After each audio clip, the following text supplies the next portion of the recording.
Ang malamig na sahig ang unang bumati sa kanya nang magising siya. Amoy alikabok at pinaghalong lumang pawis ang pumupuno sa bawat paglanghap. Pilit niyang dinilat ang mga mata, subalit tanging dilim ang nakita.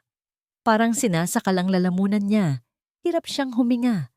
Nasaan siya? Ano ang nangyayari? Ang kirot sa buong katawan ang sumunod.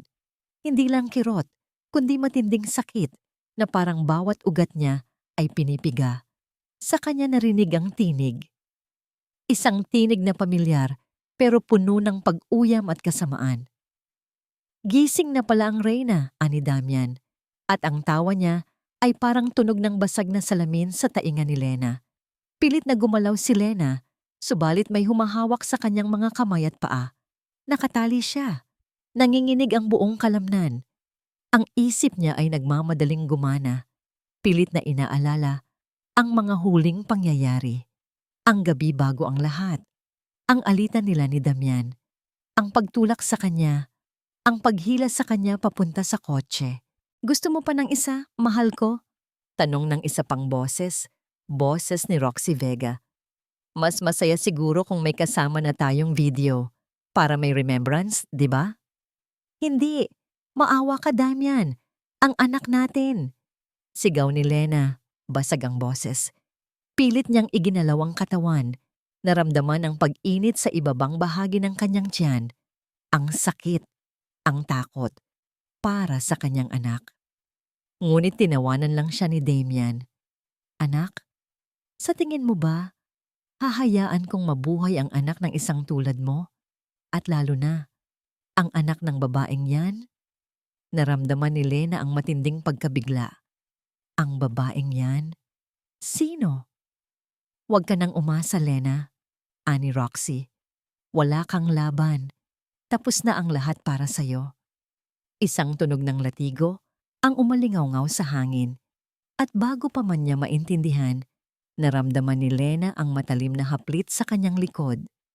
Napasigaw siya sa sakit. Ang bawat ugat niya ay nagreklamo. Naramdaman niya ang init ng dugo. Isa pa, Damian. Yan. Para sa lahat ng paghihirap na dinulot niya sa'yo. Sigaw ni Roxy, puno ng tuwa. Ang mga hampas ay sunod-sunod na dumating. Hindi niya mabilang. Ang sakit ay lumalagpas na sa pisikal. Ang bawat haplit ay bumabaon sa kanyang kaluluwa. Ang kanyang tanging pag-asa ay ang anak sa kanyang sinapupunan. Kailangan niyang lumaban. Para dito. Nang maramdaman niya ang isa pang haplit, mas malakas, at isang matinding kirot sa tiyan, napasigaw si Lena. Ang anak ko! Maawa kayo! Masakit! Ngunit wala silang awa. Patuloy silang nagtawanan, habang ang latigo ay muling humahampas. Ang kanyang mundo ay umiikot, nagdidilim. Ramdam niya ang pagkawala ng lakas. Ang tanging nakikita niya ay ang dilim. Ang tanging naririnig ay ang tawa nila. At pagkatapos, isang malakas na pagsabog. Biglang nagulantang ang katahimikan ng madilim na bodega. Sunod-sunod na putok ng baril ang umalingaw-ngaw, kasabay ng basag na salamin mula sa bintana. Napatigil sina Damian at Roxy, gulat sa biglaang pangyayari. Ang tawa nila ay napalitan ng takot. Ano yan? Sigaw ni Roxy. Mga pulis ba yan? Tanong ni Damian. Ang boses ay nanginginig. Subalit hindi pulis ang dumating. Mga anino sila. Mabilis na kumilos, armado, at may suot na itim. Ang bawat galaw nila ay puno ng determinasyon. Isa-isang bumabagsak ang mga tauhan ni Damian. Sino kayo? Galit na sigaw ni Damian, hawak ang baril.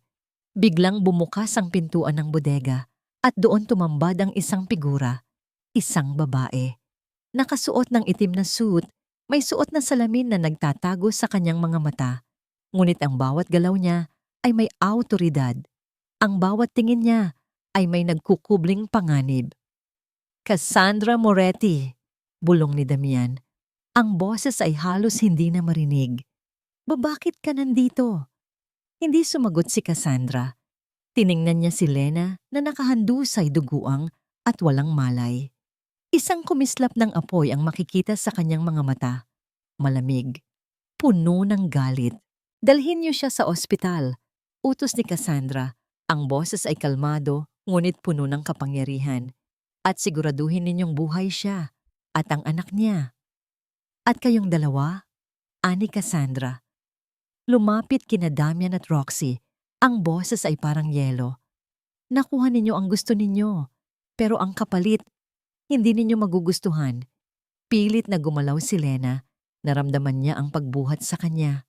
Ang huling nakita niya ay ang mukha ni Cassandra, puno ng galit at pag-aalala.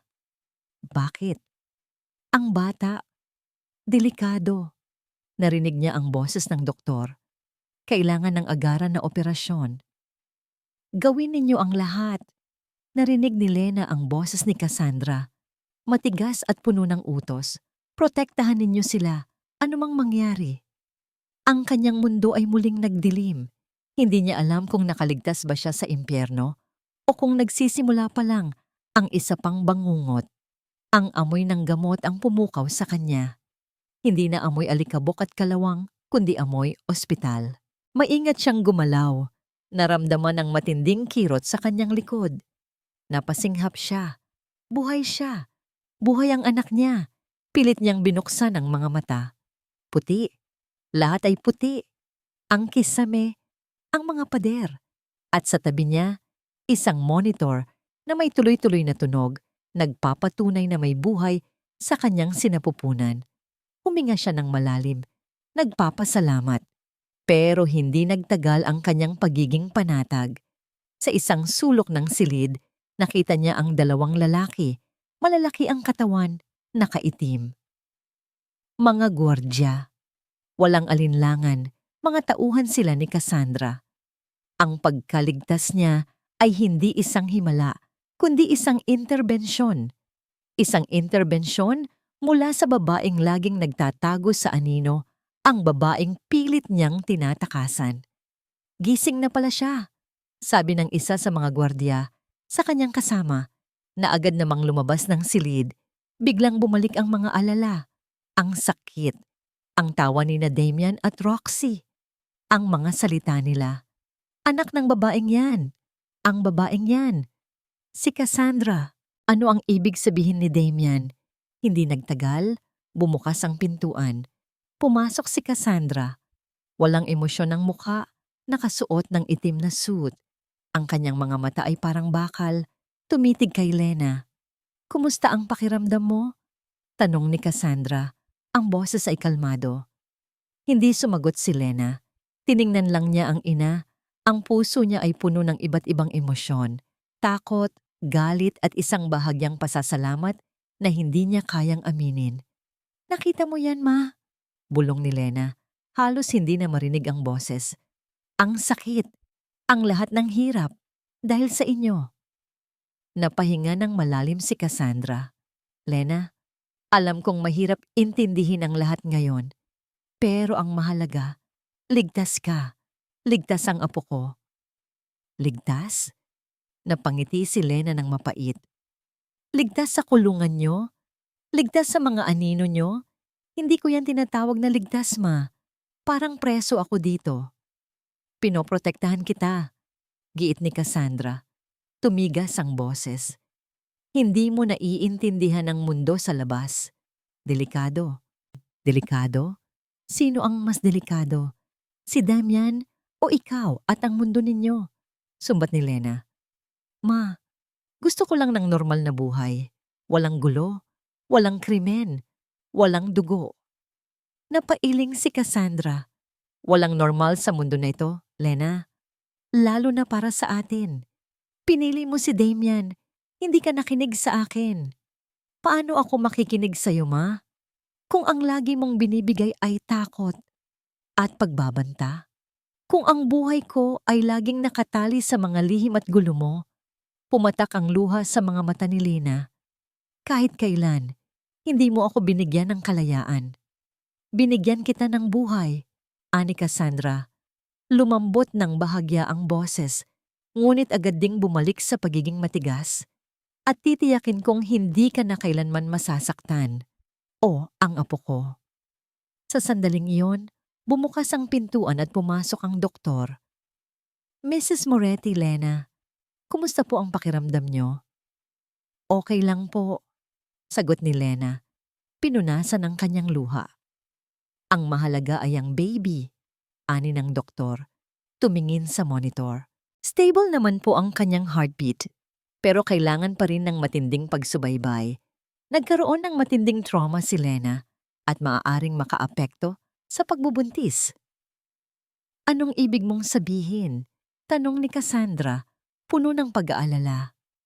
Kailangan ni Lena ng kumpletong pahinga at higit sa lahat, kailangan niyang maiwasan ang anumang stress. Ang emosyonal na kalagayan niya ay kritikal sa kalusugan ng baby. Paliwanag ng doktor. Tiningnan ni Cassandra si Lena at sa unang pagkakataon, nakita ni Lena ang bahid ng takot sa mata ng kanyang ina. Takot na mawala ang apo niya.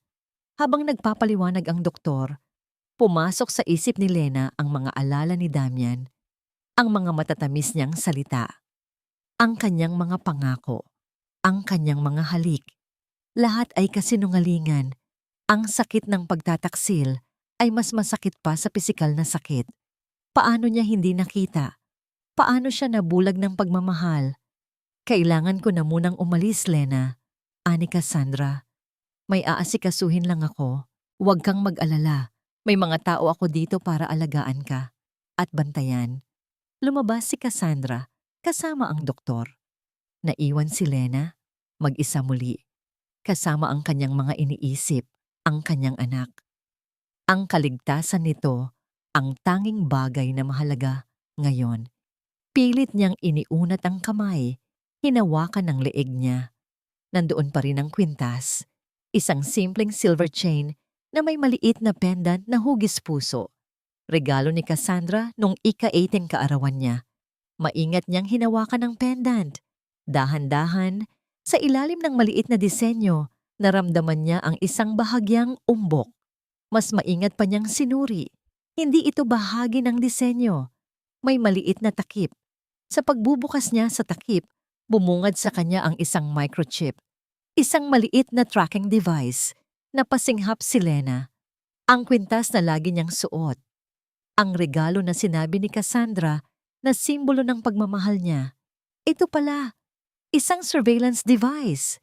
Isang patunay na kahit kailan, hindi siya nakalayo sa anino ng kanyang ina. Irattatasi. Tahimik na umupo si Cassandra sa kanyang upuan sa dulo ng mahabang mesa. Sa harapan niya, nakalatag ang mga larawan ni Damian at Roxy. Ang kanyang mga mata ay blangko, ngunit ang isip niya ay nag-aapoy. Sa kaliwa niya si Mang Tonyo, ang pinakamatanda at pinagkakatiwalaan niyang tauhan. Sa kanan, si Rico, ang pinakamahusay sa teknolohiya. Anong balita? Tanong ni Cassandra. Ang boses ay kalmado, ngunit may tagong galit. Ang mga lalaking kasama ni Damian sa bodega. Na-trace na ang karamihan, ma'am. Sagot ni Mang Tonyo. Mga bata-bata, ni Diego Pugot Reyes, lumang kalaban ninyo. Napakuyo mang kamao ni Cassandra. Diego Reyes, ang pangalang iyon ay nagdulot ng lamig sa kanyang dugo. Ang lalaking responsable sa isa sa pinakamadilim na bahagi ng kanyang nakaraan. Kung sino siya ay isang lihim na matagal na niyang ibinaon. Si Damian at Roxy? Nasa kustodya na po, sagot ni Rico. Pero hindi sila umamin sa anumang mas matinding kaso bukod sa physical assault. Ayaw magsalita. Natural, anas ni Cassandra. Hindi sila magsasalita ng basta-basta. May nagpoprotekta sa kanila at alam ko kung sino. Bumalik sa isip ni Cassandra ang mukha ni Lena. Ang mga luha nito, ang mga salitang puno ng galit, ang kanyang anak, ang apo niya. Ang lahat ng ito ay dahil sa kanyang nakaraan. Hindi na niya hahayaang may masaktan pa sa kanyang pamilya. Gusto kong hukayin ang lahat ng koneksyon ni Damian, bawat transaksyon, bawat taong nakasama niya, lalo na ang mga kaugnay ni Diego. Utos ni Cassandra. Hindi lang basta paghihiganti ito. May mas malalim pa rito. Ang mga bank accounts ni Damian, ma'am, Medyo malaki ang halaga. Ani Rico, nag-scroll sa kanyang tablet. May mga suspicious transactions na nagaganap sa offshore accounts. Hindi tugma sa kanyang regular na kita bilang isang businessman. I-trace mo yan, utos ni Cassandra. At gusto kong malaman ang bawat galaw ni Roxy. Kung saan siya nanggaling. Sino ang mga kaibigan niya? Ano ang pinagkakaabalahan niya? Hindi lang sila basta mga kasabwat. May papel sila sa mas malaking laro. Biglang tumunog ang kanyang cellphone. Si Lena. Nag-aalangan siyang sagutin. Alam niyang puno ng galit ang anak niya. Ngunit kailangan. Lena? Kalmadong sagot ni Cassandra. Bakit ma? Bakit may tracking device sa kwintas ko? Tanong ni Lena. Puno ng hinanakit. Hindi mo ba ako kailanman pagkakatiwalaan? Pati ba ang kalayaan ko? Kinokontrol mo? Pinoprotektahan kita, Lena. Paliwanag ni Cassandra. Ngunit alam niyang hindi maniniwala ang anak niya. Mula pa noon, mula nang ipanganak ka, alam kong delikado ang mundo para sa'yo. Ang delikado ay ang mundo na ginawa mo. Sigaw ni Lena. Ma, gusto kong lumabas dito. Gusto kong magkaroon ng sariling buhay. Walang anino mo. Walang mga gulo mo. Hindi mo pa kayang lumabas, anak. Matigas na sabi ni Cassandra. Hindi pa. Hindi hanggat hindi ko nalilinis ang lahat ng dumi na ito. Manatili ka dyan. Ito ang para sa kaligtasan mo. At ng apo ko. Pinatay ni Cassandra ang tawag. Napapikit siya. Ang sakit sa puso ay hindi nawawala. Alam niyang nasasaktan niya ang anak. Ngunit mas masakit kung may mangyayari pang masama rito. May nakita akong kakaiba sa mga files ni Damian, ma'am. Ani Rico. Bumalik sa kanyang tablet. May communication siya sa isang pharmaceutical company. Ang pangalan, AstraZeneca Labs. At may mga leaked documents na nagsasabing may bago silang inilulunsad na gamot. Isang breakthrough sa anti-aging research. Agad na napatingin si Cassandra kay Rico. AstraZeneca Labs. Iyon ang isa sa kanyang lehitimong kumpanya. Ang kumpanya na matagal na niyang pinoprotektahan mula sa mga gustong magnakaw ng kanilang mga imbensyon. Anong kinalaman ni Damian sa AstraZeneca? Tanong ni Cassandra. Nanlalamig ang boses. Mukhang sinusubukan niyang makuha ang formula ng elixir, ang bagong gamot na yon. Paliwanag ni Rico. At may mga transaksyon siya sa mga taong konektado sa mga kalaban ng AstraZeneca. Ibig sabihin, bulong ni Cassandra, naintindihan na ang lahat. Hindi lang basta pera ang gusto ni Damian, gusto niyang nakawin ang pinakamalaking imbensyon ng kumpanya. At ginamit niya si Lena para maging access. Posible po, ma'am, sabi ni Mang Tonyo. Kung makuha niya ang formula, milyon-milyong dolyar ang kikitain niya at masisira ang reputasyon ng AstraZeneca. Napakuyom ng mahigpit ang kamao ni Cassandra. Hindi lang ito personal na paghihiganti. Ito ay isang banta sa kanyang buong imperyo at sa legacy na pilit niyang itinayo. Si Lena ay hindi lang biktima ng karahasan, kundi naging pawn sa isang mas malaking labanan. Gusto kong makuha ang lahat ng impormasyon tungkol sa elixir na ito at ang lahat ng kaugnayan ni Damian sa mga taong yon. Utos ni Cassandra tumayo. Ang kanyang mga mata ay nagliliyab sa galit. Huwag ninyong hayaang may makalabas na impormasyon tungkol sa gamot na yon.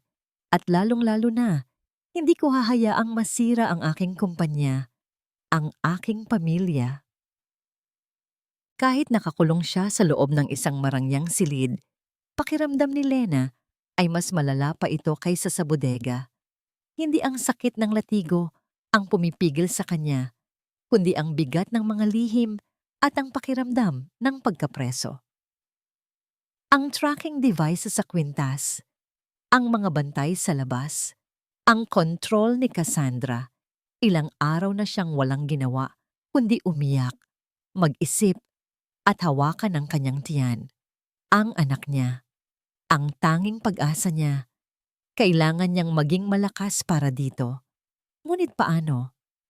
Isang hapon, habang abala ang mga nurse at gwardiya sa kanilang gawain, naramdaman ni Lena ang matinding pagkabagot.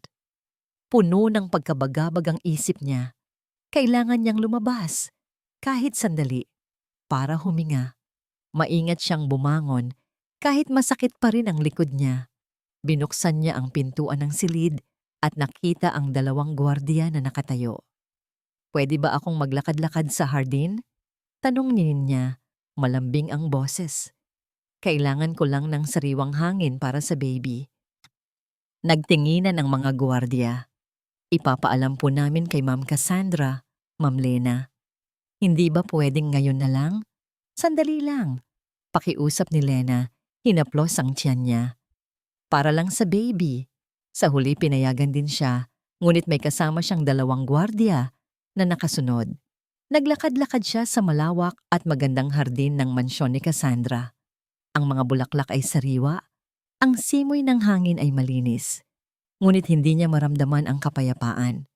Habang naglalakad, napansin niya ang isang lumang bahagi ng mansyon na tila hindi na ginagamit. May bahagyang kalawang ang gate at ang mga halaman ay medyo masukal. May kakaibang kuryosidad ang nagtulak sa kanya. "Ano yan?" tanong niya sa gwardiya. "Luma na po yan, Ma'am Lena. Matagal nang sarado." Sagot ng gwardiya. "Pwede ba akong silipin?" Nag-aalangan ng gwardiya, ngunit sa huli ay pinayagan din siya. Binuksan ng gwardiya ang gate at pumasok si Lena. Amoy luma ang loob, amoy nakaraan. Ang mga kasangkapan ay nababalutan ng puting tela. Habang tinitingnan ang mga lumang gamit, napansin ni Lena ang isang maliit na aparador sa isang sulok. Hindi ito nakabalot ng tela. Parang may nagbukas nito kamakailan lang. Kuryosong lumapit siya. Binuksan niya ang pinto ng aparador. Sa loob, hindi mga damit o lumang gamit ang nakita niya, kundi mga libro. At sa ilalim ng mga libro, may isang maliit na kahon. Dahan-dahan niyang binuksan ang kahon. Sa loob, may mga lumang litrato. Mga litrato ni Cassandra, mas bata, mas payat, ngunit meron pa ring parehong seryosong tingin. At sa tabi niya, isang batang lalaki, mga 5 taong gulang. Ngumiti siya sa kamera. "Sino yan?" Bulong ni Lena, hindi maintindihan. Wala siyang kapatid. Nag-iisang anak siya. Kinuha niya ang isa pang litrato. Si Cassandra, nakangiti. Hawak ang kamay ng batang lalaki. Mukhang masaya si Cassandra sa litratong ito. Isang ngiti na bihirang makita ni Lena sa kanyang ina. Sa ilalim ng mga litrato, may nakita siyang isang lumang notebook, isang diary, handwritten. Binuksan niya. Ang unang pahina ay may petsa, maraming taon na ang nakalipas. At ang unang linya ay, "Bakit, Diyos ko? Bakit kinuha mo siya sa akin?" Nanginginig ang mga kamay ni Lena. Ipinagpatuloy niya ang pagbabasa. Ang bawat pahina ay puno ng kalungkutan, pighati, at galit. Ang mga salita ni Cassandra ay nagpapakita ng isang babaeng nasaktan, nawalan ng pag-asa. Isinasalaysay ng diary ang kwento ng isang batang lalaki, si Miguel, ang unang anak ni Cassandra, ang kanyang kagalakan, ang kanyang dahilan para mabuhay. Ngunit si Miguel ay kinuha sa kanya ng napakabata sa isang trahedya, isang marahas na insidente na kinasasangkutan ng mga kaaway ni Cassandra. Sa bawat pahina, mas lalong naintindihan ni Lena ang dahilan sa likod ng pagiging matigas at maprotekta ni Cassandra. Ang takot na mawala ang isa pang anak, ang trauma ng nakaraan. Napaluha si Lena, hindi niya alam. Ang lahat ng oras na inakala niyang siya ang tanging anak ni Cassandra. Siya ang tanging taong pilit na tinatakasan ang anino ng kanyang ina. May isa pa pala. Isang kapatid na hindi niya nakilala. Bulong ni Lena. Ang boses ay basag. Ang galit niya ay unti-unting napalitan ng awa at pag-unawa. Ang kanyang ina ay hindi lang isang crime lord. Siya ay isang ina na nawalan ng anak. Sa dulo ng diary, sa huling pahina na may sulat, May isang linya na nakakuha sa kanyang atensyon. Hindi ako papayag na mangyari ito muli. Ang responsibilidad sa pagkamatay ni Miguel, babayaran niya. Si Diego Reyes, napatigil si Lena. Diego Reyes, ang pangalang yon, narinig niya na. Saan? Nagmamadaling pumasok sa isip niya ang mga pangyayari.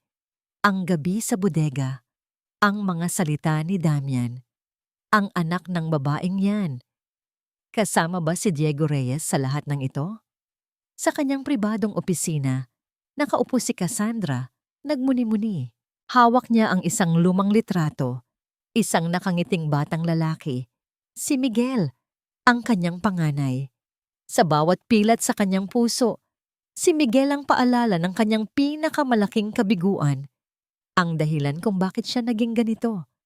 Ang dahilan kung bakit niya pinoprotektahan si Lena. Kahit labag, sa kalooban ng anak. Pumasok si Mang Tonyo, dala ang isang folder. Ma'am, may balita po tayo tungkol kay Diego Reyes. Ano? Tanong ni Cassandra, nanlamig ang boses. Aktibo po ulit ang kanyang grupo. At base sa mga nakalap naming impormasyon, may malalim siyang koneksyon kay Damian Holt.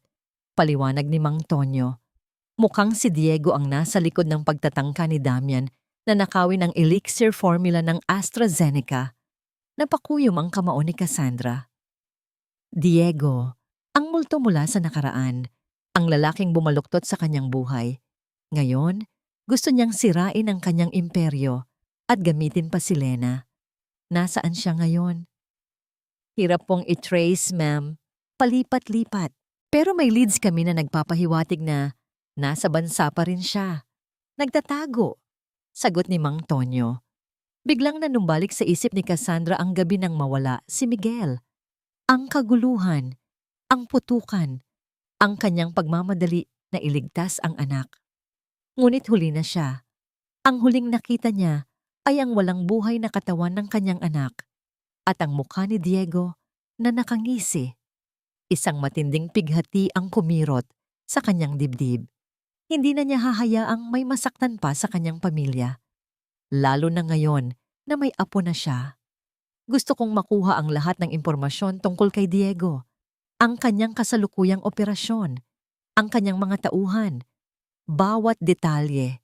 Utos ni Cassandra, ang boses ay puno ng galit. Hukayin ang lahat. Lahat.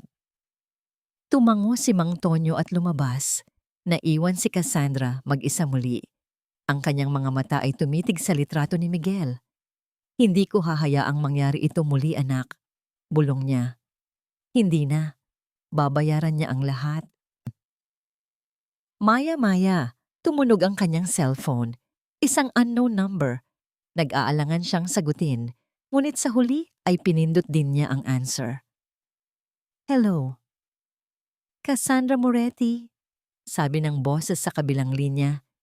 Isang boses ng babae. Pamilyar ngunit hindi niya matukoy. Matagal na tayong hindi nagkikita. Napakunot ang noo ni Cassandra. Sino ka? Hindi mahalaga kung sino ako, sagot ng babae. Ang mahalaga, alam ko ang ginagawa mo at alam ko ang ginagawa ni Diego. Ano ang gusto mo? Payo lang, ani ng babae. Masyado kang nagtitiwala sa iyong mga tauhan, Cassandra, at masyado kang nagtatago sa anino. Ano ang ibig mong sabihin? Ang kaaway mo ay mas malapit kaysa sa iniisip mo at hindi lang si Diego ang dapat mong bantayan. Naramdaman ni Cassandra ang pagtaas ng kanyang balahibo. Sino ka ba talaga? Ngunit bago pa man siya sumagot, narinig ni Cassandra ang isang kakaibang tunog, isang ingay ng video, at pagkatapos, isang video clip ang biglang lumabas sa kanyang cellphone. Ito ay isang maikling clip. Nakita niya si Damian at Roxy nakatayo sa isang madilim na silid. Ngunit ang kanilang kausap, ang lalaking nakatalikod sa kamera, ay may isang kakaibang singsing sa kanyang daliri. Isang singsing na matagal na niyang kilala. Isang singsing na pagmamayari ni Diego Reyes, ang kanyang kalaban, ang lalaking sumira sa kanyang buhay, ang multo mula sa nakaraan. Napasinghap si Cassandra. Hindi lang ito basta koneksyon. Aktibo silang magkasama at ginagamit nila si Damian bilang pawn. Alam ko na kung sino ka. Bulong ni Cassandra, puno ng galit. At hindi ka magtatago sa akin ng matagal, Diego. Ang gabi ay tila walang katapusan. Matapos basahin ang diary ni Cassandra at makita ang huling linyang nagbanggit kay Diego Reyes, hindi na mapakali si Lena. Ang pangalan, Diego Reyes. Bakit pamilyar? Bakit parang may bumubulong sa kanyang isip? Nagsasabing narinig na niya ito. Pilit niyang inalala ang mga pag-uusap nila ni Damian. Ang mga oras na nagkukwento ito tungkol sa kanyang trabaho, sa mga koneksyon. Palaging mayabang. Biglang lumiwanag ang kanyang isip. Sa isang gabi, habang lasing si Damian, sinabi nito, akala ng matandang Moretti, kaya niyang kontrolin ang lahat. Hindi niya alam, may mas malaki pa sa kanya. May Diego Reyes pa na handang kumilos. Napatakip si Lena sa kanyang bibig, naguguluhan.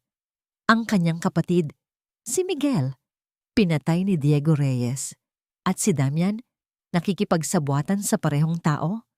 Anong koneksyon nila? Sa gitna ng kanyang pagkabagabag, biglang tumunog ang telepono sa bedside table. Isang unknown number. Nag-aalangan siyang sagutin, ngunit ang kuryosidad ay mas malakas kaysa sa takot. Hello? Mahinang sagot ni Lena. Lena Moretti, sabi ng boses sa kabilang linya. Isang lalaki, medyo matanda, ngunit may bakas ng kaba sa tinig. Alam kong naguguluhan ka, pero kailangan mong makinig. Ako ang dating tauhan ni Damian, si Aling Nena. May mahalaga akong sasabihin sa'yo. Anong gusto mo? Tanong ni Lena, kinakabahan. Si Damian, hindi lang ikaw ang niloloko niya. Lahat kami. May mas malalim pa siyang balak. Ani ni Aling Nena. Hindi lang pera ang habol niya sa'yo. May mana kang kailangan niyang makuha. Mana mula sa iyong ama. Mana? Ama? Anong pinagsasasabi mo? Naguguluhan si Lena. Wala akong ama. Matagal nang patay ang ama ko. Hindi ang amang kilala mo, Lena. Ang tunay mong ama. Bulong ni Aling Nena. Si Adrian Montefalco. Parang binagsakan ng langit si Lena. Adrian Montefalco. Ang pangalang iyon ay nagdala ng matinding pagkabigla. Iyan ang pangalan ng pinakamalaking karibal ni Cassandra noon. Isang makapangyarihang drug lord na namatay sa isang misteryosong pagkakataon. Imposible, bulong ni Lena. Nanginginig ang buong katawan. Nagsisinungaling ka. Kung nagsisinungaling ako, bakit ko ipapahamak ang sarili ko? Tanong ni Aling Nena. Ang boses ay puno ng takot. Narinig ko ang plano nila ni Damian.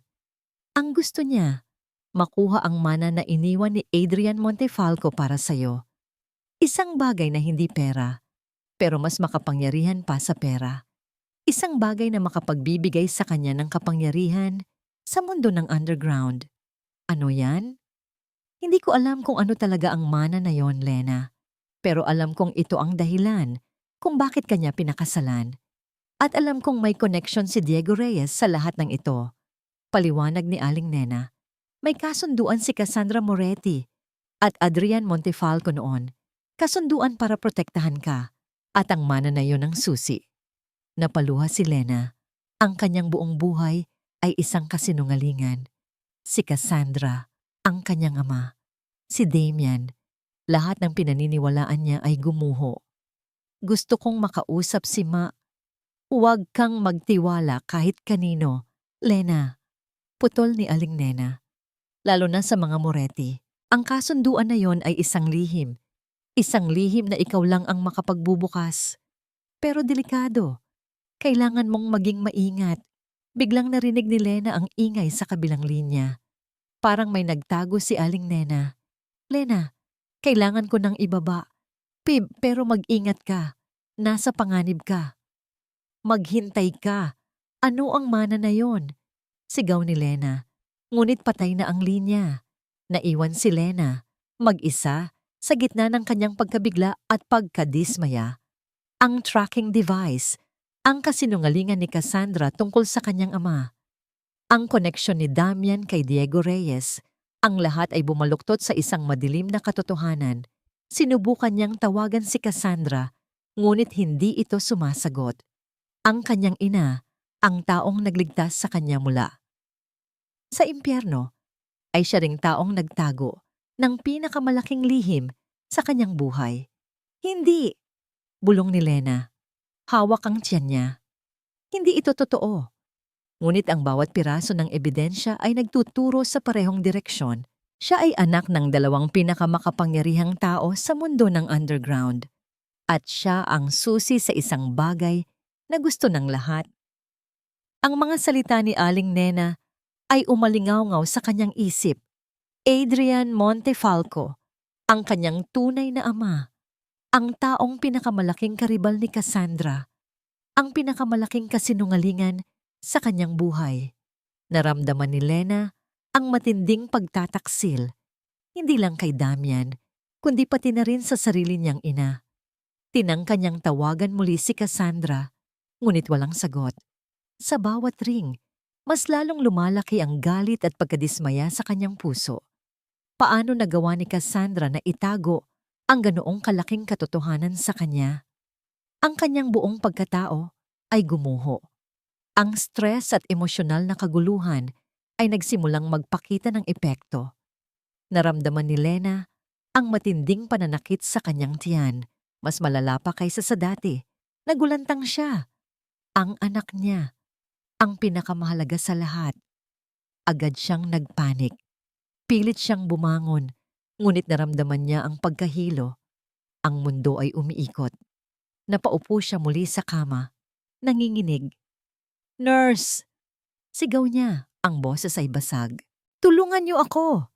Mabilis na pumasok ang mga nurse. Ang kanilang mukha ay puno ng pag-aalala nang makita ang kalagayan ni Lena.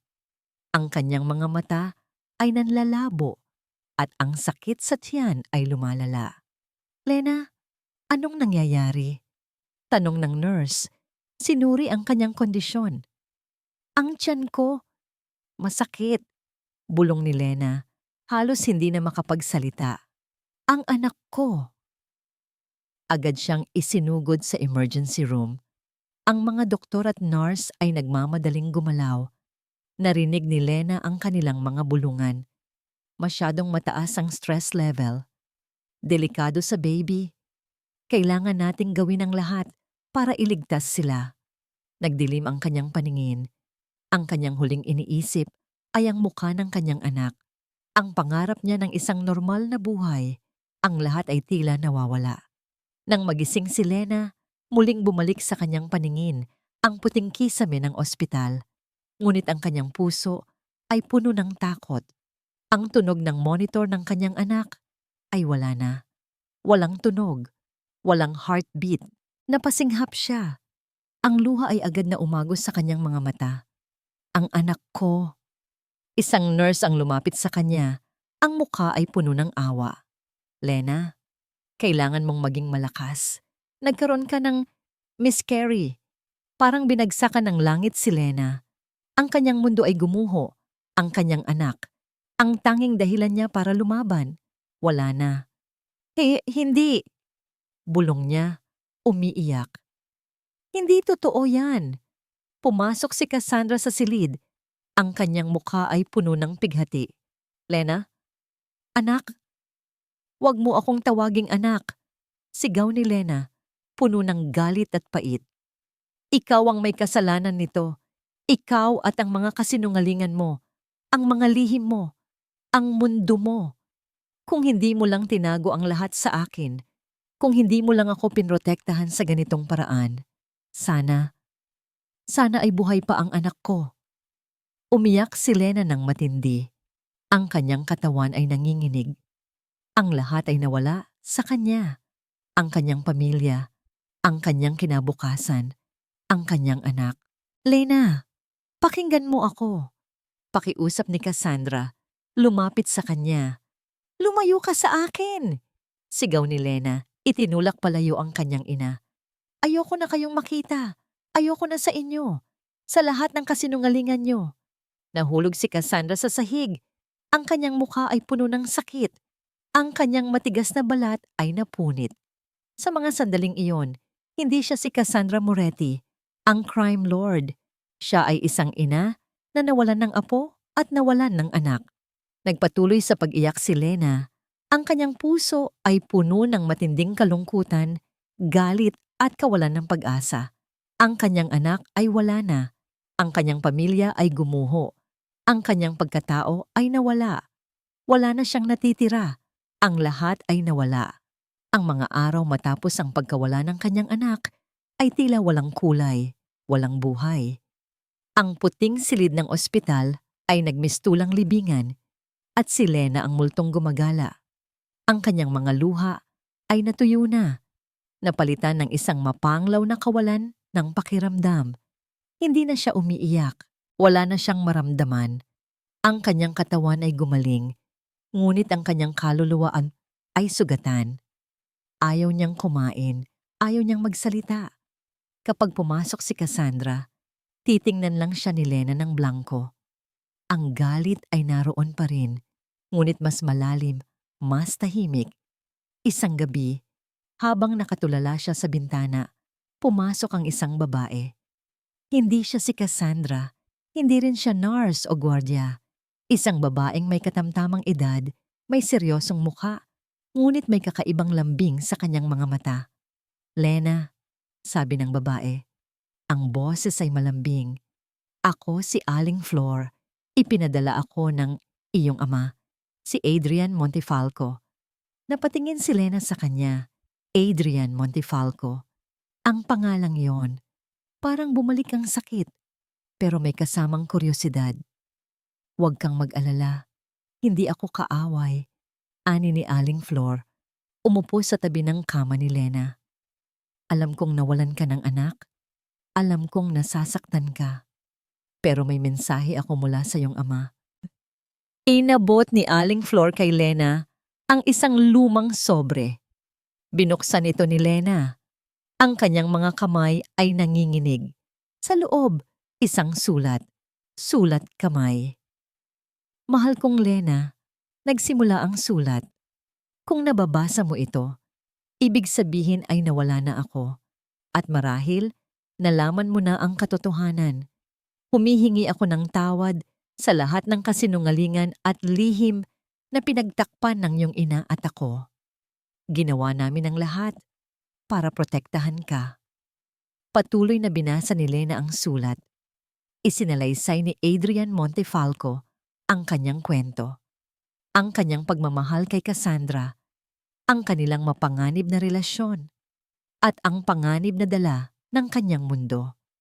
Ang dahilan kung bakit niya ipinagkatiwala si Lena kay Cassandra at nagkunwaring patay na siya ay para mailayo si Lena sa mga kaaway niya.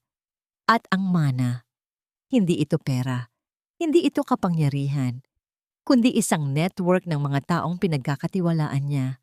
Mga taong handang magsilbi at protektahan si Lena, anuman ang mangyari. Ang mga taong yun ay tila mga baston sa kanyang imperyo, ngunit mas mahalaga, sila ang mga tagapag-alaga ng kanyang anak. Nang matapos basahin ni Lena ang sulat, pumatak ang isang luha. Hindi na ito luha ng kalungkutan, kundi luha ng pag-unawa. Ang kanyang ama ay hindi lang isang drug lord. Siya ay isang ama na nagmamahal at handang magsakripisyo para sa kanya. Ang mga taong ito, handa silang tumulong sa'yo, paliwanag ni Aling Flor. Sila ang iyong tunay na kalasag, ang iyong tunay na pamilya. Tumingin si Lena sa bintana. Ang kanyang anak, ang pangarap niyang normal na buhay ay nawala. Ngunit may bago siyang nakita. Isang apoy na muling sumisiklab sa kanyang puso. Apoy ng determinasyon. Hindi ko nahahayaan pang may saktan sa akin o sa aking alaala. Bulong ni Lena. Hindi na ako magtatago. Kinaumagahan, pumasok si Cassandra sa silid. Handa na si Lena. Hindi na may galit, kundi may kalmado at determinasyon. Ma, sabi ni Lena. Ang boses ay matatag. Kailangan kong malaman ang lahat. Lahat ng lihim, lahat ng totoo, mula sa simula. Napatingin si Cassandra kay Lena. Nagulat. Hindi niya inaasahan ang pagbabagong ito. Ang matagal na niyang hinintay na pag-uusap ay sa wakas magaganap. Sasabihin ko ang lahat, anak. Sagot ni Cassandra. Ang kanyang mga mata ay puno ng pag-asa. Lahat. Pagkatapos nilang mag-usap ng mahaba, ang lahat ng lihim ay nabunyag. Ang mga detalye ng kasunduan ni Cassandra at Adrian, ang mga taong kasama sa network ni Adrian, at ang kasalukuyang plano ni Diego Reyes. Gusto kong lumaban, ma, sabi ni Lena. Gusto kong panagutin si Damian at Roxy at si Diego Reyes, pero hindi na bilang biktima, bilang ako. Bilang Lena Moretti, anak ni Cassandra Moretti at anak ni Adrian Montefalco. Nagulat si Cassandra. Sa wakas, nakita niya ang anak na matagal na niyang pinangarap. Isang Lena na matatag, isang Lena na lumalaban. Anong gusto mong gawin? Tanong ni Cassandra. Gusto kong tumayo sa korte, sagot ni Lena, puno ng lakas. Gusto kong magbigay ng testimonya. Gusto kong harapin sila. Sa huling pagkakataon. Ang mga hakbang ni Lena patungo sa courtroom ay mabigat, ngunit puno ng determinasyon. Hindi na siya ang mahina at takot na Lena na pinaglaruan ni na Damian at Roxy. Ang kanyang pagkawala ng anak ang nagbigay sa kanya ng lakas. Ang mga lihim na nabunyag ang nagbigay sa kanya ng layunin. Suot niya ang isang itim na damit, ang kanyang mukha ay seryoso, walang emosyon, ngunit may nagliliyab na apoy sa kanyang mga mata. Sa tabi niya, si Cassandra ang kanyang ina na may parehong titig. Handa ka na ba? Bulong ni Cassandra. Tumango si Lena. Handa na ako, ma. Pagpasok nila sa loob, lahat ng mata ay napako kay Lena. Ang mga reporter, ang mga manonood at lalo na sina Damian at Roxy. Nakaupo sila sa defense table, mayabang pa rin, ngunit may bahid ng kaba sa kanilang mga mata. Hindi nila inaasahan ang pagbabago ni Lena. Nagsimula ang paglilitis. Ang prosecutor ay nagpresenta ng mga ebidensya, ang video ng pambubugbog, ang mga medical na records ni Lena, ang mga testimonya ng mga nakasaksi. Ngunit ang pinakamabigat ay ang pagdating ni Lena sa witness stand. Umupo si Lena, mahinahon. Tinitigan niya sina Damian at Roxy, ang mga mata niya ay walang takot. Ako po si Lena Moretti, at narito ako para magsalita tungkol sa bangungot na idinulot ng 2 taong ito sa buhay ko. Isinalaysay ni Lena ang lahat. Ang pagmamahal na akala niya ay totoo. Ang pagtataksil, ang pambubugbog, ang pagkawala ng kanyang anak. Bawat salita ay may bigat, puno ng sakit. Ngunit walang bahid ng awa sa kanyang tinig. Habang nagsasalita siya, nakita niya ang unti-unting pagkawala ng pagmamayabang ni na Damian at Roxy. Napuno sila ng takot. Ginamit ninyo ako, sabi ni Lena. Diretsong tinitigan si Damian. Ginamit ninyo ang pag-ibig ko. Ginamit ninyo ang pagkabuntis ko. Ginamit ninyo ang pangalan ng ina ko para sa sarili ninyong kapakinabangan. Pero ngayon, tapos na ang laro ninyo. Cassandra's POV. Pinapanood ni Cassandra ang kanyang anak. Puno ng pagmamalaki ang kanyang puso.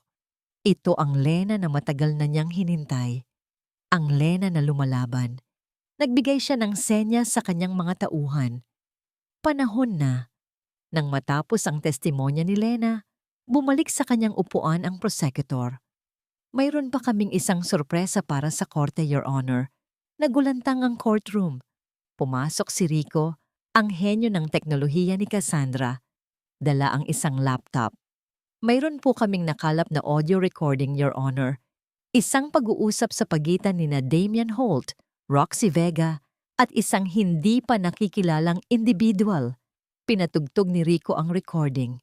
Ang boses ni na Damian at Roxy nagpaplano ng pagnanakaw sa elixir formula ng AstraZeneca at ang kanilang koneksyon kay Diego Reyes. Ngunit ang mas nakakagulat ay ang boses ng ikatlong individual. Isang boses na matagal nang kinakatakutan ni Cassandra. Akala mo, Cassandra, matatakasan mo ang lahat? Hindi. Narinig ang boses ni Diego Reyes sa recording. Babalik ako at sisirain ko ang lahat ng itinayo mo. Sisimulan ko sa anak mo. Napasigaw si Damian, kasinungalingan yan. Ngunit huli na. Ang ebidensya ay hindi maitatanggi. At mayroon pa po kaming isang saksi, Your Honor. Dagdag ni Rico. Biglang bumukas ang pintuan ng courtroom. Pumasok si Aling Nena, ang dating tauhan ni Damian. Nanginginig siya, ngunit matatag ang kanyang mga mata. Narito po ako para magbigay ng testimonya tungkol sa lahat ng nakita at narinig ko sa loob ng grupo ni Damian, ang kanilang mga balak, ang kanilang koneksyon kay Diego Reyes, at ang pagtatangka nilang makuha ang mana ni Lena. Ang courtroom ay napuno ng bulungan. Ang mga reporter ay abala sa pagsusulat. Ang mga kasinungalingan ay nabunyag na. Ang lahat ng plano ni na Damian at Roxy ay nasira. Sa huling paghuhukom, walang makakapagtago. Nagkasala ang mga akusado. Sabi ng judge, ang boses ay matatag.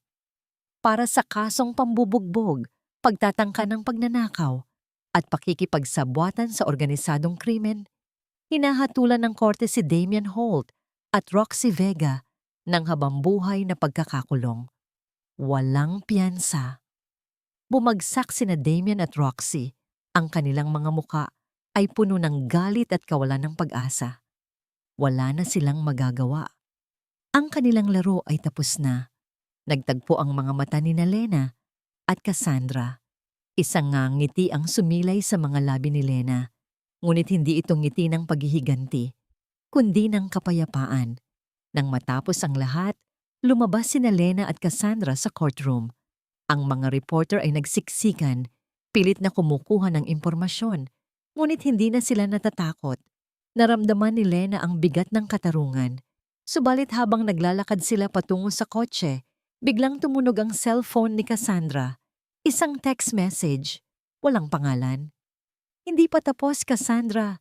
Si Damian at Roxy ay mga piyesa lang. Ang tunay na laro ay nagsisimula pa lang. Nanlamig si Cassandra. Tiningnan niya si Lena na nakangiti sa mga reporter. Alam niyang hindi pa tapos ang laban. Ngunit ngayon, meron na siyang kakampi, ang kanyang anak. Lumipas ang ilang buwan. Ang mga alingaungaw ng paglilitis ay unti-unting humupa, napalitan ng mga bagong balita.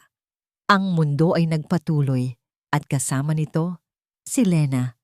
Hindi na siya ang babaeng nabalot ng takot at pighati.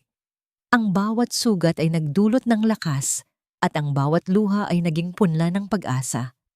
Isang araw, sa isang pribadong ospital, sa wakas ay isinilang ni Lena ang kanyang anak. Isang malusog at magandang batang lalaki, may mga mata na puno ng inosensya at kinabukasan. Sa tabi niya, si Cassandra. Hindi na ang matigas at walang emosyong Moretti, kundi isang lola na puno ng pagmamahal. Ang ganda niya, ma. Bulong ni Lena, hawak ang kamay ng kanyang ina. Pumatak ang luha sa mga mata ni Cassandra. Oo, anak. Siya ang ating bagong simula. Ang sandaling iyon ay ang simula ng paghilom, ang mga kasinungalingan, ang mga lihim, ang mga sakit ay unti-unting nawala. Napalitan ng pag-unawa at pagtanggap.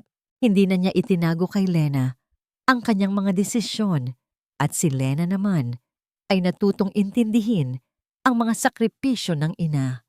Pinangalanan ni Lena ang kanyang anak na Miguel Adrian, isang pagpupugay sa kanyang kapatid na hindi niya nakilala at sa kanyang ama na nagmahal sa kanya sa lihim. Sa bawat pagngiti ng kanyang anak, nakita niya ang kinabukasan. Ang mensahe ni Diego Reyes ay hindi na nagpababa sa kanyang loob. Sa halip, naging paalala ito na ang buhay ay patuloy na laban, ngunit meron na siyang kalasag, ang kanyang pamilya at ang mga taong handang tumulong sa kanya. Ma, gusto kong tumulong. Sabi ni Lena isang araw kay Cassandra. Ayoko nang magtago. Gusto kong gamitin ang aking boses para sa iba. Hindi nagtagal. Itinatag ni Lena ang Lena Moretti Foundation, isang organisasyon na naglalayong protektahan at bigyan ng pag-asa ang mga kababaihan at bata na biktima ng karahasan. Ginamit niya ang kanyang kwento, ang kanyang sakit, para maging inspirasyon. Sa bawat pagdalo niya sa mga kaganapan, matatag ang kanyang tindig at puno ng pag-asa ang kanyang mga salita. Ang bawat pilat ay may kwento? Sabi ni Lena sa isang press conference, hawak ang kanyang anak. At ang bawat kwento ay may lakas. Hindi natin dapat itago ang ating mga sugat, kundi gamitin ito para palakasin ang iba. Sa likod ng entablado, nakatayo si Cassandra, nakangiti. Hindi na siya nag-iisa sa kanyang laban.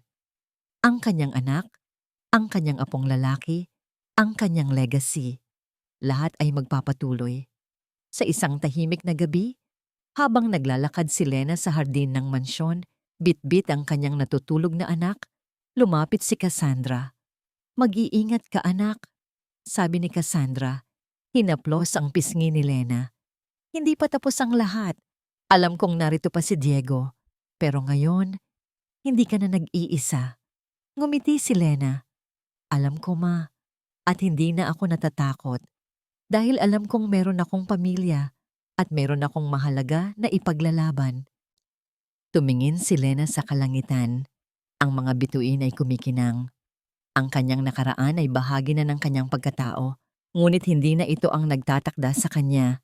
Siya ay si Lena Moretti, isang babae na dumanas ng matinding sakit, ngunit muling bumangon. Isang ina na handang lumaban para sa kanyang anak. Isang anak na nagpatawad at nagbigay ng bagong simula sa kanyang ina. Naramdaman ni Lena ang sariwang simoy ng hangin. Ang umaga ay darating at kasama nito isang bagong kabanata. Ang buhay ay puno ng pagsubok, ngunit ang pag-ibig at pag-asa ay laging mananaig.